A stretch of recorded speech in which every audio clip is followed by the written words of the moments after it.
నువ్వు ఎలాగైతే యేసు చేసే స్వస్థతల మీద నీకు నమ్మకం పోయిందో మీరు చెప్పే మాటల మీద కూడా జనాలకు నమ్మకం పోయింది. అందులో ఎక్కువ క్రైస్తవులు అన్నమాట.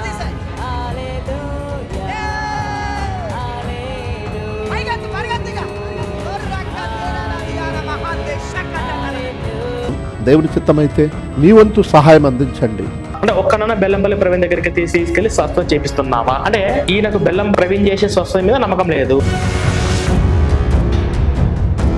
సైట్ గా చెప్తున్నా, చచ్చిపోయిన దరిద్రమైంది ఎవ్వరు కూడా ఒక్క రూపాయి కూడా ఇవ్వగలండి, ఎవ్వరు కూడా. ఎందుకంటే వీళ్ళు పద్ధతిగా ఇప్పుడు భవ్యశ్రీ పాప ప్రాణం పోవడానికి కారణం వీళ్ళు చెప్పే దొంగ సాక్ష్యాలే.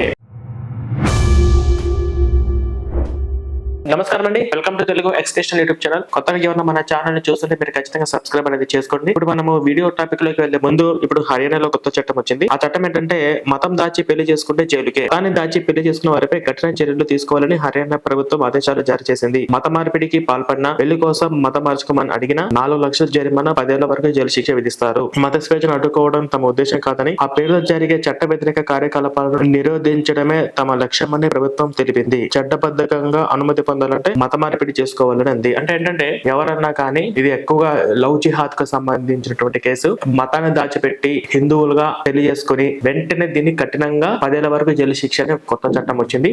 అట్లాగే ఇది మత మార్పిడికి పాల్పడిన వీటి అన్నింటి మీద కూడా ఉందన్నమాట చట్టం. అట్లాగే ఎవరైతే మతం మార్చుకున్నారో వాళ్ళు సర్టిఫికేట్ కూడా తీసుకోవాలి. అంటే ఎవరి స్వేచ్ఛ వాళ్ళదే, కానీ రాజ్యాంగబద్ధంగా ఉండాలి అని చెప్పేసి కొత్త చట్టం వచ్చింది. ఇది చాలా సంతోషము. దేశవ్యాప్తంగా కూడా రాబోయే రోజుల్లో ఇటువంటి మార్పులు రాబోతున్నాయి. ప్రతి ఏరియాలో కూడా, ప్రతి స్టేట్ లో కూడా చట్టపరంగా ఇటువంటివి రావడం అనేది మేము చాలా సంతోషిస్తున్నాము. అంటే ఇది అసలు ఎప్పుడో రావాల్సింది ఇవన్నీ కూడా. ఇప్పటికి మనం చాలా లేట్ చేసాం అన్నమాట. ఇప్పటికే లవ్ జిహాద్ పేరుతో ఎంతో మంది మన హిందూ అమ్మాయిలు మతం మార్చి అక్కడ ముస్లిమ్స్ గా సంతతి పెరుగుతూనే ఉంది. ఎంతో మంది క్రిస్టియన్స్ మతం మార్చేసి హిందూ రిజర్వేషన్ వాడుకుంటూ ఉన్నారు. వీటన్నిటికీ కూడా అతి త్వరలో చెక్కు పడబోతుంది అని చెప్పేసి మనకు దీన్ని బట్టి అర్థమవుతుంది. సో చాలా మంచిదండి. అంటే ఈ చట్టాలు మన తెలుగు రాష్ట్రాలకు కూడా ఎందుకు రాకూడదు? తెలుగు రాష్ట్రంలో ఉన్నటువంటి వాళ్ళు యాంటీ కన్వర్షన్స్ బిల్ కానీ, మతం మార్చి దొంగ రిజర్వేషన్ అనుభవిస్తున్నటువంటి దొంగలు ఎవరైతే ఉన్నారో, దొంగ బతుకుతున్న వాళ్ళు ఎవరైతే ఉన్నారో వాళ్ళందరినీ కానీ మన కాన్స్టిట్యూషన్స్ ప్రకారము మన తెలుగు రాష్ట్రాల్లో కూడా ఎందుకు ఇటువంటి చట్టాలు రాకూడదు? ఇవి కూడా మన తెలుగు రాష్ట్రాల నుంచి చాలా స్ట్రిక్ట్ గా అవ్వాలని చెప్పేసి నేను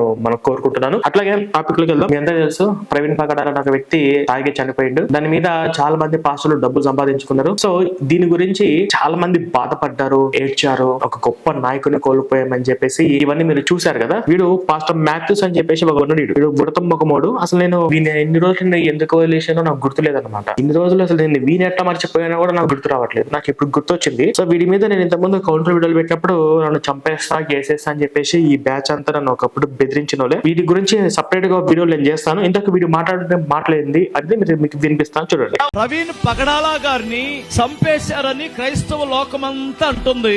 కొంతమంది ఏమో యాక్సిడెంట్ లో చచ్చిపోయారని అంటున్నారు. అది చిన్న పిల్లోడికి కూడా తెలుసు. ఆయన చనిపోవడం వలన క్రైస్తవ్యానికి నష్టం ఎంట్రుకంత కూడా లేదు. సచిన్ దరిద్రమైంది. ఈయన వల్ల ఒక ఎంట్రుక కూడా ఉపయోగం లేదంట. అసలు ఈయన యాక్సిడెంట్ లో చనిపోయిందా, హత్య చేసి చనిపోయారా అనే విషయం అయితే క్లారిటీ ఇవ్వలేదు అనమాట. కానీ చనిపోతూ చనిపోయిండు, వెంట్రుకంతా కూడా నష్టం లేదంట. అరే నీకు నష్టం లేకపోవచ్చు రా బాబు. ఈయన చావును వాడుకొని వాళ్ళు కోట్లు సంపాదించుకున్నారు. ఈయన చావును వాడుకొని సోషల్ మీడియాలో ఎంతో మంది పాస్టర్లు ఇప్పుడు డెవలప్ అయ్యి ఎక్కడికో పైకి వెళ్ళిపోయారని చెప్పేసి అనుకుంటున్నట్టు ఒక బ్యాచ్ సపరేట్ గా ఉందన్నమాట. ఈయన చావును వాడుకొని మన విజయ్ కుమార్ కూడా బిల్డింగ్లు సంపాదించుకున్నాడు. అంత్యక్రియలు చేయాలి అది అని చెప్పేసి ఒక లక్ష రూపాయలు ఏదో డబ్బులు కలెక్ట్ చేశారు. అది పెట్టింది లేదు, ఏమీ లేదు. ఈ ₹1,00,000 వీళ్ళు షేర్ చేసేసుకుని వీళ్ళ అకౌంట్ లో ఫిక్స్డ్ డిపాజిట్ చేస్తున్నారు అనమాట. ఇంటర్కంతా కూడా ఉపయోగం లేదంట. నీకు తెలియకపోతే నీకు తెలియదు. అంటే నువ్వు వాడుకోకపోవచ్చు. ఆయన చావుని వీళ్ళందరూ వాడుకొని బాగా డెవలప్ అయింది అనమాట.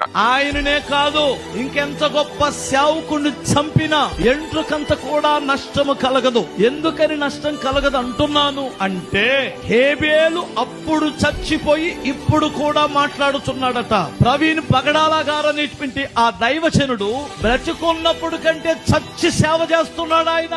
ఇక చూడండి నా బిడ్డల్లారా, ఆయన ప్రతి వర్తమానం ప్రతి హృదయాన్ని మండిస్తుంది. ఎందుకంటే దేవుడు చచ్చినోడితో కూడా సేవ చేయించుకోగలడు, హతసాక్షులతో సేవ చేయించుకోగలడు, చిన్న పిల్లలతో సేవ చేయించగలడు. ఆయన సర్వశక్తి గల దేవుడు. ఒక సేవకుడిని చంపేస్తే సేవ ఆగదు. ఎందుకంటే ఎందుకంటే ఈ దేవుడు సజీవుడు గనుక.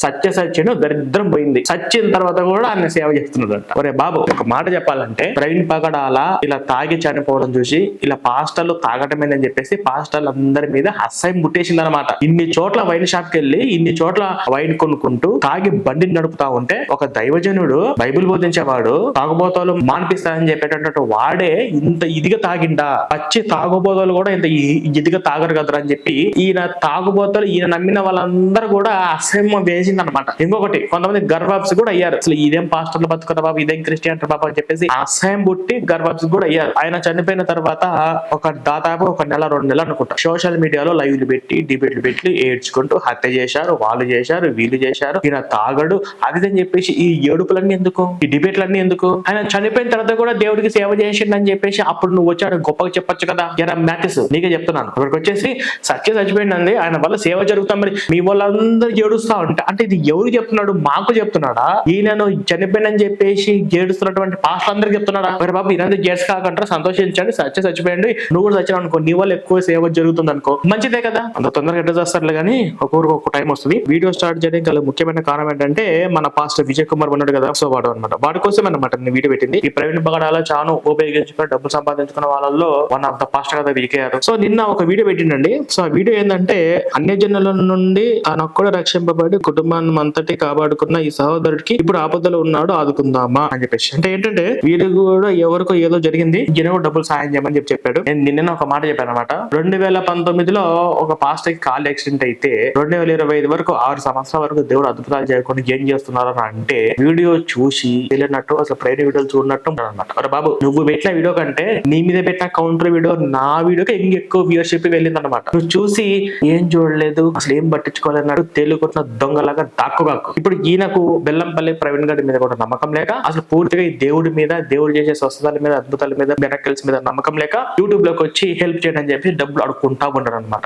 నాకు అత్యంత ప్రియమైన దేవుని బిడ్డలారా, మీ అందరికీ మన ప్రభు అయిన యేసుక్రీస్తు వారి పేరిట నా యొక్క శుభాభివందనములు తెలియజేస్తున్నాను. ప్రియమైన దేవుని బిడ్డలారా, గతంలో మనం చేసిన అనేకమైన సహాయ కార్యక్రమాలను బట్టి ఎందరూ తమకున్న దీన స్థితిని మనకు తెలియజేస్తూ అయ్యా మాకు సహాయం చేయండి అని కోరుతున్నారు. ఇలాంటి విన్నపాలు మన దగ్గరికి కనీసం రోజుకి 5కు మించి వస్తున్నాయి. అయితే వాటన్నిటినీ నేను పట్టించుకుని సహాయం చేయాలంటే ఏమీ తోచని పరిస్థితి. ఎందుకంటే గతంలోలా ఈ రోజు మన ప్లాట్ఫామ్ మీద సహాయం చేసేవారు లేరు. ఎందుకనంటే దుష్టులు ఆ విధంగా ప్రజలను మ్యానిపులేట్ చేశారు. గతంలాగా ఇప్పుడు మిమ్మల్ని ఎవరు నమ్మట్లేదు అనమాట. గతంలో మీరు చెప్పిన మాటలన్నీ నమ్మి మీరు చెప్పింది నిజం అనుకుని మీకు కావాల్సినప్పుడల్లా డొనేషన్స్ వేశారు అనమాట. కానీ ఇప్పుడు మీ గురించి అర్థమైపోయింది కదా జనాలందరికీ, ఈ పాస్టర్లకు రోగాలు వస్తే హాస్పిటల్ చూపించుకోవడం ఏంది, విశ్వాసాలకు రోగాలు వస్తే స్టేజ్ మీద టచ్ అని చెప్పి స్వస్థతలు చేయడం ఏంది అని చెప్పేసి ఈ మధ్య కొంతమందికి లాజిక్ పనిచేసి డొనేషన్స్ ఇవ్వట్లేదు, మిమ్మల్ని నమ్మట్లేదు అనమాట. అట్లా తయారయ్యారు. అంటే ఇది జనాల్లో అవేర్నెస్ అనేది వచ్చింది అనమాట. దానికి ఉదాహరణ ఏంది, నీ వీడియోకు నేను అప్లోడ్ చేసి ఇప్పటికి ఒక 1200 మంది చూసిండ్రు అంతే. ఏంటి 2 లక్షల మంది సబ్స్క్రైబర్స్ ఉంది. అంటే నువ్వు ఎవరికన్నా హెల్ప్ అడిగినా వీడియోస్ చూడట్లేదు, నీకు డొనేషన్స్ ఇవ్వట్లేదు. దానికి అర్థమైంది నువ్వు ఎలాగైతే యేసు చేసే స్వస్థతల మీద నీకు నమ్మకం పోయిందో మీరు చెప్పే మాటల మీద కూడా జనాలకు నమ్మకం పోయింది. అందులో ఎక్కువ క్రైస్తవులు అన్నమాట. మనల్ని చెడుగా చిత్రీకరించారు కాబట్టి మిమ్మల్ని ఎవరు బాబు చెడుగా చిత్రీకరించేది? మీ బుద్ధులని మొన్న బయటకు వచ్చినాయి కదరా, ప్రవీణ్ పగడాల హత్య హత్య హత్య అని చెప్పేసి నువ్వు కూడా బాధించి మళ్ళీ స్టింగ్ ఆపరేషన్ లో తాగి చనిపోయిందా అని చెప్పి దొంగ నాటకాలు నువ్వు కూడా ఆడలేదా? మీరు చేసి నీ అంతటా నువ్వు ఒప్పుకొని నీ అంతటా నువ్వు అక్కడ ఒక మాట ఇక్కడ ఒక మాట మాట్లాడు, డబుల్ స్టాండర్డ్ గా మాట్లాడవో మొత్తం నీ వీడియో చిట్కా మొత్తం భోపాలు చేస్తే గాండ్ర నుంచి మొక్క మీద బొంబుస్తారు అనమాట. ఇక ఈ మాత్రం కొద్ది గొప్ప డొనేషన్స్ పంపిస్తున్నారంటే వాళ్ళని ఒక దండం పెట్టాలి ఫస్ట్. వాళ్ళు కూడా టైం దగ్గరకు వస్తుంది, వాళ్ళు కూడా మీ మొక్క మీద గాండ్ర నుంచి బొమ్మేయడం ఎంతసేపు? అసలు ఒక్క మాట చెప్పాలంటే ఊర్లోకి వెళ్ళి చర్చికి వెళ్ళడం వాళ్ళందరినీ చెడగొట్టి వాళ్ళందరినీ విశ్వాసులందరినీ మైండ్ డైవర్ట్ చేసేసి చర్చి అనిపించడం అనేది నాకు మంచి నీళ్ళు తాగినంత ఈజీ. నాకు ఒక ½ అన్ అవర్ బైబిల్ గురించి, జేసు గురించి, క్రైస్తం గురించి చెప్పమంటే నేను చెప్పి మార్చడం అనేది నాకు మంచి నీళ్ళు తాగినంత ఈజీ. కాకపోతే ఏంది, మా ఐడియాలజీ, మా భావజాలము ఇంకా జనాలకి వెళ్ళాలంటే కొంచెం టైం పడుతుంది అంతే. కార్యక్రమాలు ఏమైనా చేయాలి అని అంటే చాలా బాధగా ఉంటుంది. ఎవరిని సహాయం అడగలేని పరిస్థితి మనకు ఏర్పడింది. ఇలాంటి తరుణంలో కూడా ఒక సహోదరుడి యొక్క దీనగాథను మీ ముందుకు తీసుకురావాలని నేను ధైర్యం చేశాను. ఈ సహోదరుడి పేరు మణిపాల్. అన్యజనుల్లో నుండి 2014లో ప్రభువుని తెలుసుకుని 2015 ఇతని పేరు మణిపాల్ అంట. 2014లో మతం మారిండు. మొన్న ఏమో తూర్పు గోదావరి జిల్లాలో వాడి పేరు నాకు పలికిని రావట్లేదు, నయోమో నహోదో ఏదో ఉందనమాట. వాడికి 2019లో మతం మారితే 2025 వరకు దేవుడు అతనికి ఏ విషయంలో అద్భుతాలు చేయలేదు, సహాయం చేయలేదు. అలాంటి దీన పరిస్థితిలో ఉన్న వాళ్ళ భార్యను పట్టించుకోలేదు. లాస్ట్ కు కెమెరా ముందుకు వచ్చి నేను ఒక పాస్టర్ ని, నాకు ఇప్పుడు ఇలాగా కాళ్ళు ఇరిగింది, కాళ్ళు బబ్బులు వచ్చినా నేను నడవలేకపోతున్నా అని చెప్పేసి దేవుడి మీద స్వస్థతలు చెయ్యక కర్మకాలి అడుకున్నాడు అన్నమాట. బాప్తిస్మం తీసుకుని ప్రభువులో కొనసాగుతున్నాడు. ఎప్పుడైతే అతడు ప్రభువుని నమ్ముకున్నాడో అతని తల్లిదండ్రులు కానీ అన్నదమ్ములు కానీ ఇంట్లో నుంచి వెలివేశారు. ఆంధ్రప్రదేశ్లోని కోడూరు మండలం కోడూరు ప్రాంతానికి చెందిన సహోదరుడు అదే గ్రామంలో నివసించిన తల్లిదండ్రుల ప్రేమకు కానీ అన్నదమ్ముల నిర్బంధానికి కానీ నోచుకోక తన కుటుంబం వారు కూడా సరిగా మాట్లాడిన పరిస్థితులు ప్రభువుని విడిచిపెట్టకుండా బలంగా ప్రభువుని నిలబెట్టాడు. దేవుడు సన్నిధిలో కొనసాగాడు. ఇలా కొనసాగుతున్న తన జీవన ప్రయాణంలో అతనికి వివాహమైంది. భార్య శిరీష. దేవుడు వారికి 2 బిడ్డలు ఇచ్చాడు, ఒక పాప ఒక బాబు. పాప పేరు జీవన, ఇప్పుడు 5 ఏళ్లు ఆ పాపకి. అలాగే బాబుకు 3 ఏళ్లు, బాబు పేరు ఆమోసు. ఇలా కొనసాగుతున్న వారి దాంపత్య జీవితంలో, వారి జీవన ప్రయాణంలో 2021లో ఆ సహోదరుడికి భయంకరమైన వ్యాధి వచ్చింది. చాలా తీవ్రస్థితిలో ఉన్నాడు. ఈ సహోదరుడు ఎప్పుడైతే ప్రభువు నమ్ముకున్నాడో తను మాత్రమే నమ్ముకుని తను మాత్రమే దేవుని సన్నిధికి వెళ్ళడమే కాకుండా కొన్నేళ్లకు తన తల్లిదండ్రులను, తన అన్నావదుల కుటుంబాన్ని కూడా అతడు ప్రభువులోకి నడిపించాడు. ఆ విధంగా మరలా కుటుంబీకులతో కలిశాడు. ఎప్పుడైతే ఈ వ్యాధి వచ్చిందో అప్పటి నుండి మరలా తన కుటుంబంలో కష్టాలు ప్రారంభమయ్యాయి. ఏంటంటే నాకు అర్థం కావట్లేదు. ఇప్పుడు ఇతను మతం మారిందే కాకుండా ఇతను అన్నాబుద్ధిన్నలను, వాళ్ళ బంధువుల్ని, మిగతా వాళ్ళందరినీ కూడా ఆయన మార్గంలోకి తీసుకుని వచ్చిన తర్వాత మరి దేవుడు ఉండి అద్భుతాలు చేసి వాళ్ళ కుటుంబాన్ని మొత్తం జాగ్రత్తగా చూడాలి కదా. ఇప్పుడు ఈయన కుటుంబం నుంచి వెలివేశారు, కులం నుంచి వెలివేశారు. ఇతను ఒంటరిగా దేవుడిని నమ్ముకొని దేవుని పనులు చేసుకుని బతుకుతున్నాడు. ఎప్పటి నుంచి? 2013 నుంచి, దాదాపుగా 12 సంవత్సరాల నుంచి. 12 సంవత్సరాలుగా నా కోసము కుటుంబాన్ని వదిలిపెట్టాడు, నా కోసము వాళ్ళ కులపోలు, వాళ్ళ గ్రామాన్ని మొత్తం వదిలిపెట్టేశాడు. కేవలం నా మీద అనే ఆధారపడి బతుకుతున్నాడు. మనీ విషయంలో దేవుడు ఎందుకు స్వస్థత చేయట్లేదు అని నాకు అర్థం కావట్లేదండి. నిన్న మొన్న హిందువులుగా ఉన్న వాళ్ళు సడన్ గా క్రిస్టియన్లకు వచ్చి టచ్ అని చెప్పి అద్భుతాలు జరుగుతున్నాయి కదా. అలా అద్భుతాలు చేసి ఎల్లంపల్లి ప్రవీణ్ గారు డైరెక్ట్ కాంటాక్ట్ టచ్ లో ఉన్నాడు కదా. మన కిడ్నీలు బాగాలేకపోతే టచ్ అని చెప్పేసి బాగు చేసిండు. నడవలేని పరిస్థితుల్లో వీల్ చైర్ మీద వస్తే నడుచుకుంటూ వచ్చిన వాళ్ళని కూడా స్వస్థతలు చేసేసిండు. అంతమంది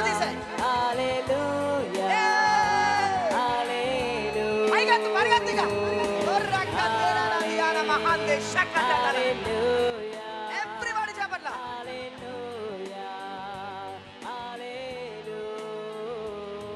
ఇదిగో ఏం పేరు?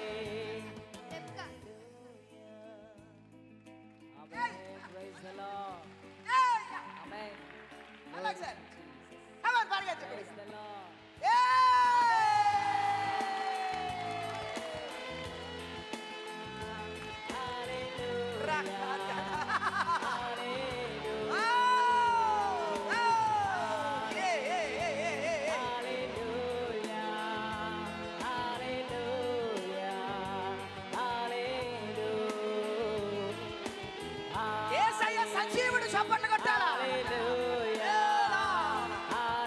ఆయన ఇంకా బ్రతికే ఉన్నాడు. చప్పట్లు కొట్టాడు నమ్మిన వారు. ఎవరు చేస్తారండి అద్భుతాలు ప్రపంచంలో? ఒక్క క్షణంలో చేసే డాక్టర్లను తండ్రి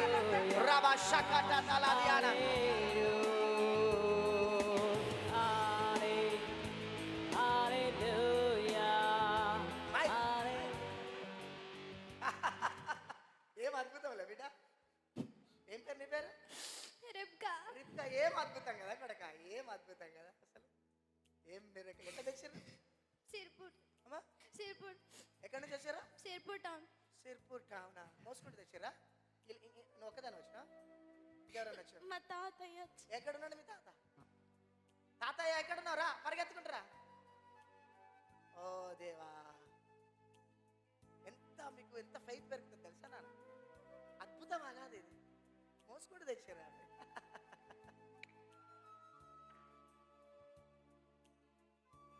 ఏసైకి నమ్మకంగా ఉండాలి బిడ్డ. ఇట్లా డ్రెస్సులు వేసుకోవద్దు కూడా. మంచి బిడ్డ.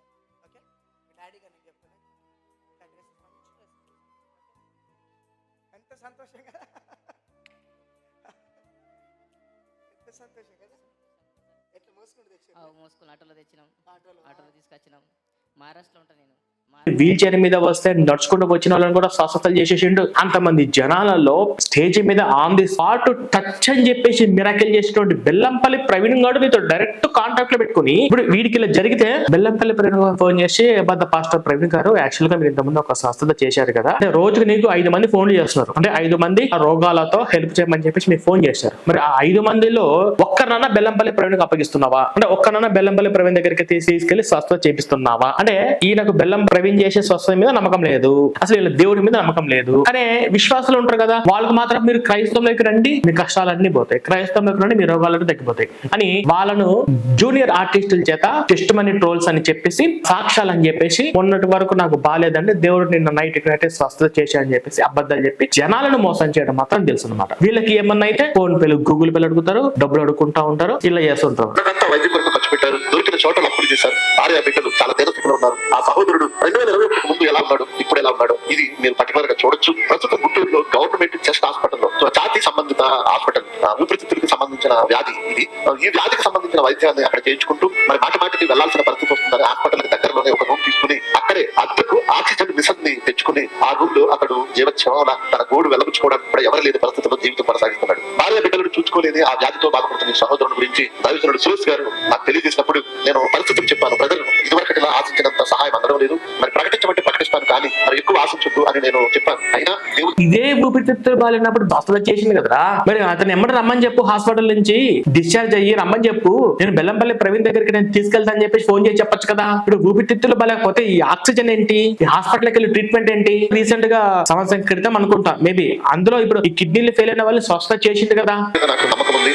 నా పరిచర్యను వ్యాధి మెడికల్ ఇప్పించడానికి కూడా స్ట్రైట్ గా చెప్తున్నా, చచ్చిపోయిన దరిద్రమైంది. ఎవ్వరు కూడా 1 రూపాయి కూడా ఇవ్వగలండి, ఎవ్వరు కూడా. ఎందుకంటే వీళ్ళు పద్ధతిగా ఇప్పుడు భవ్యశ్రీ పాప ప్రాణం పోవడానికి కారణం వీళ్ళు చెప్పే దొంగ సాక్ష్యాలే. పూర్ణిమ అని 8 సంవత్సరాల పాప ప్రాణం పోవడానికి కారణము వీళ్ళు చెప్పే దొంగ సాక్ష్యాలు నమ్మే. ఇప్పుడు వీళ్ళు కూడా సావని సచ్చిన దరిద్రం పోయింది. చచ్చిన తర్వాత శవం అవుతుంది కదా, అప్పుడు 1 రూపాయి 2 రూపాయలు విసిరేద్దరు కానీ పోయేటప్పుడు ఇది మాత్రం 1 రూపాయి కూడా ఇవ్వగలండి. ఇప్పుడు పోనీ ఒక పని చేద్దామండి, ఈ ప్రవీణ్ కుమార్ అబద్ధాలు చెప్తున్నాడు, నిజంగా దేవుడు స్వస్థతలు చేస్తాడు, ఎవరు చేస్తాడు, ఎప్పుడు చేస్తాడు, చేస్తాడని చెప్పేసి గ్యారంటీ ఉందా? అంటే కొందరికి చేసి కొందరికి చెయ్యడా? అంటే మన తన వాళ్ళ వీళ్ళ అని చెప్పి చూడడం, అసలు ఈ దేవుడు అన్నటువంటి ఈ స్వస్థతలు చేసే అనే అంశం మీద కాన్సెప్ట్ ఏంటి అసలుకి ఒక క్లారిటీ లేదు. ఓకేనా, సరే ఒక పని చేద్దాం, నేను నమ్ముతా, ఇప్పుడు ఈ రోజు ఈ క్షణం నమ్ముతాను. ఓకేనా, ఇప్పుడు బెల్లంపల్లి ప్రవీణ్ దగ్గరికి తీసుకొని వచ్చి స్వస్థత చేసే దమ్ము ఎవరికన్నా ఉందా? ఒకవేళ అలా నిజంగా ఆ స్టేజ్ దగ్గరికి తీసుకెళ్లి స్వస్థత చేయగలిగితే విజయ్ కుమార్ నీకు ముందే చెప్తున్నా, ఈ ప్రవీణ్ కుమార్ ఇక్కడ నుంచి ఎక్స్ క్రిస్టియన్ ఛానల్ వీడియోస్ చెయ్యడు, క్రిస్టియన్ గా మారిపోతారు. మీరు ఏ విధంగా బైబిల్ ప్రచారం చేయమంటే నేను ఆ విధంగా బైబిల్ ప్రచారం చేస్తాను. నేను మారానంటే నాతో పాటు ఒక సైన్యమే మీ వైపు ఉంటుంది. నేను క్రిస్టియానిటీలో ఎక్స్ క్రిస్టియన్ అని చెప్పేసి ఒక కొత్త వర్గాన్ని రెచ్చగొట్టి నా వైపు పెట్టుకున్నాను. వాళ్ళను కొన్ని వాట్సాప్ గ్రూప్లలో యాడ్ చేసేసుకొని నా ప్రతి వీడియో షేర్ చేసుకుంటూ ఒక ఐడియాలజీ ప్రతిదీ నేను వాళ్ళకు నాలెడ్జ్ ఇస్తున్నాను. నేను చేసింది మీకు రాబోయే రోజుల్లో క్రైస్తవానికి పెను ప్రమాదంగా మారే అవకాశం ఖచ్చితంగా ఉంది కదా. అలా మారకుండా మీ క్రిస్టియానిటీ మరి ఇంప్రూవ్మెంట్ అవ్వడం కోసము సత్తా ఉంటే మీ దేవుడికి ఈ విషయంలో స్వస్థత చేయమని చెప్పు. ఇటు క్రిస్టియన్ 2013 సంవత్సరంలో నుంచి మీ దేవుడి సేవలో ఉన్నాడు, 5-6 సంవత్సరాల నుంచి ఇలా హాస్పిటల్ పాలైండు. ఈ నిమిషంలో స్వస్థత చేసే దమ్ము ఉందా మీ దేవుడికి? సో ఫైనల్ గా వీళ్ళకి చేసే దమ్ము లేదు, ఇది చెప్పుకోవడానికి తప్ప వీళ్ళు వీడియోలు చూసి సైలెంట్ అంటే వీళ్ళందరికీ పాస్టర్లు మొత్తం ఇలాంటి వీడియోలు ఎన్ని చేసినా చేస్తున్నా. నేను చేసేది ఏంటి, ఇప్పుడు వీళ్ళకు ఒకప్పుడులాగా సహాయం అందట్లేదని చెప్పారు కదా, అంటే ఒకప్పుడు బాగా అందేది కదా, అందే సమయంలో మనం వీళ్ళకి చేసే మోసాలని మనం బయట పెట్టాము కాబట్టే ఇప్పుడు ఈ పరిస్థితికి వీళ్ళు వచ్చారనమాట. ఇప్పుడున్న ఈ పరిస్థితిని కూడా ఇది వదిలేసి వేరే బిజినెస్ ఏదైనా చూసుకుందాం అనే స్టేజ్ కి ఈ క్రైస్తవ పాస్టర్ను మార్చాలి అంటే మన వీడియోస్ ఇలాగే కంటిన్యూ అవుతూ ఉంటాయి. మీరు ఏ ఒక్కటి మిస్ అవ్వకుండా ఉండాలంటే సబ్స్క్రైబ్ చేసుకుని పక్కన బెల్ కూడా యాక్టివేషన్ చేసి పెట్టుకోండి. Thank you so much.